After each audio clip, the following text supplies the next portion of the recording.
தனுசு தனுசு ராசிக்காரர்களுக்கு மிகப்பெரிய நன்மைகள் ஏற்படக்கூடிய நல்ல மாதம்னு சொல்லுவேன். வேலையில் நல்லா இருக்கும். ஒரு அடிமை வேலை பார்க்கணுமா அப்படின்னு நினைக்கிறவங்களுக்கு கூட அந்த வேலையில் ஒரு மாதிரியான பதவி உயர்வு. 6-10 இடங்கள் இப்போது சுபத்துவமாக இருக்கின்றன. கடந்த காலத்தில் ஒரே சீட்லேயே 3 வருஷம் உட்காந்துட்டு இருக்கிறேன், ப்ரொமோஷன் இல்லை, சம்பள உயர்வு இல்லை, இந்த வேலையை விட்டுடலாமான்னு பார்க்குறேன். வேலையை விட்டுட்டா கூட இதை விட நல்ல வேலை கிடைக்கக்கூடிய அமைப்பு தனுசு ராசிக்காரர்களுக்கு உண்டு. அதனால தனுசுக்கு அப்படி ஒன்றும் பெரிய கடுமைகள் கொடுமைகள் இல்லாத ஒரு நல்லதொரு மாதமாகவே இந்த மாதம் சர்வ நிச்சயமாக அமைந்திருக்கிறது.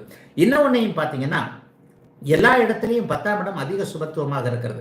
10ஆம் இடத்துல ராகு கேதுக்கள் இருக்கும் பொழுது அந்நிய இன மத மொழி பேசுகின்ற ஒருவரின் மூலமாக நன்மைகள் நடக்கக்கூடிய தன்மைகள் கண்டிப்பாக உண்டு. இப்பத்தான் பழகின ஒருத்தர், பலகாலமா ஒருத்தர் ஒரு நண்பராக இருக்கிறார், பலகாலமாக உறவாக இருக்கிறார், இவர் இந்த தொழில இவருக்கு இப்படிலாம் இருக்குது, நமக்கு கண்டுக்காதவர், ஆனா நேற்று ஃப்ரெண்டானார், இன்னைக்கு திடீர்னு நமக்கு ஏதோ ஒரு நன்மையை செய்கிறார். இந்த மாதிரியான வேலை தொழில் அமைப்புகள் அத்தனையிலும் நல்ல விதமாக நன்மைகள் கிடைக்கக்கூடிய தன்மை இப்போது அத்தனை தனுசு ராசிக்காரர்களுக்கும் சர்வ நிச்சயமாக உறுதியாகவே உண்டு. எதை பற்றியும் கவலைப்பட தேவையில்லாமல் தனுசு ராசிக்காரர்கள் செயலாற்றுகின்ற ஒரு நல்ல இதா இருக்கும். என்ன ஒண்ணு, கடன் புதுசாக கிடைக்கும். கடன் சம்பந்தப்பட்ட விஷயங்கள்ல சுப கடன்கள் கண்டிப்பாக உண்டு. செம்மண் சார்ந்த கட்டிடம் சார்ந்த விஷயத்திற்கு மட்டுமே மிகப்பெரிய அளவுல இது இருக்கும். அதாவது கட்டிடம் சார்ந்த வீடு சார்ந்த விஷயங்கள் இதெல்லாம் கொஞ்சம் கடன் வரப்போகுது. ஆனா அந்த கடன் வந்தாலும் பரவாயில்ல, வளர்ச்சிக்கான கடன் சொல்லுவேன். வீட்டுக்கான கடன், வளர்ச்சிக்கான கடன் போன்றவைகள் இப்போது கண்டிப்பாக தனுசு ராசிக்காரர்களுக்கு 6ஆம் இடம் சுபத்துவத்தை அடைகின்ற காரணத்தினால் உண்டு. 8ஆம் இடத்துல போய் அந்த ஜீவனாதிபதி உட்கார்ந்து இருக்கிறார். சில பேருக்கு மறைமுகமான தனலாபங்கள் இப்போது வியாபாரம் தொழில் அமைப்புகள்ல வரும்.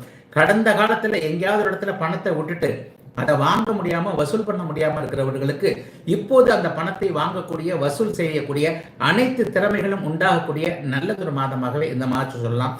ஆகவே அப்படி ஒன்று பெரிய ராசிநாதன் 6ஆம் இடத்தில் இருக்கிறார், இருந்தாலும் பரவாயில்லை, அவர் மங்கள யோகத்தோடு இருப்பது மிகப்பெரிய உயர்வு. 12ஆம் இடம் கொஞ்சம் செலவுகளை குறிக்கக்கூடிய இடம், பயணங்களை குறிக்கக்கூடிய இடம். சிலருக்கு கிழக்கு நோக்கிய பயணங்கள் வரும். சிங்கப்பூர், மலேசியா, ஆஸ்திரேலியா போன்ற நாடுகளில் இருக்கக்கூடிய அத்தனை தனுசு ராசிக்காரர்களுக்கும் ஓரளவிற்கு இருக்கின்ற நாடுகளிலேயே நல்லவைகள் நடக்கக்கூடிய தன்மை. இங்கிருந்து வெளிநாடு போக வேண்டும் என்கின்ற எண்ணத்தில் இருப்பவர்களுக்கு 12ஆம் இடத்தை குரு பார்ப்பதால் பாஸ்போர்ட், விசா போன்றவைகளுக்கு நல்ல அனுமதிகள் கிடைக்கக்கூடிய தன்மை என எல்லாம் நிறைவாக இருக்கக்கூடிய ஒரு சுப பலன்கள் மட்டுமே நடக்கக்கூடிய நல்ல அமைப்புகள் இப்போது கன்னிராசிக்காரர்களுக்கு உண்டு. இன்னொரு பலனையும் கூடுதலாக சொல்லிடலாம். முதல் திருமணம் தோற்று போய் வழக்கு, வம்பு போன்றவைகளோடு குடும்ப நல கோர்ட்டுகளுக்கு அலைந்து கொண்டிருப்பவர்களுக்கு அந்த வழக்குகள்ல இருந்து நீங்க விரும்பின தீர்வு, விவாகரத்தோ எதுவோ சுமூகமாக ஏதோ ஒன்று கிடைச்சு அந்த முதல் திருமண அமைப்புகள் அப்படியே முற்றிலுமாக நல்ல விதமாக அமையக்கூடிய அத்தனை அமைப்புகளும் உங்கள் சார்பாக நடக்கக்கூடிய யோக மாதமாக அமைந்திருக்கிறது. தனுசு ராசிக்காரர்கள் அனைவருக்கும் இந்த ஆகஸ்ட் மாதம்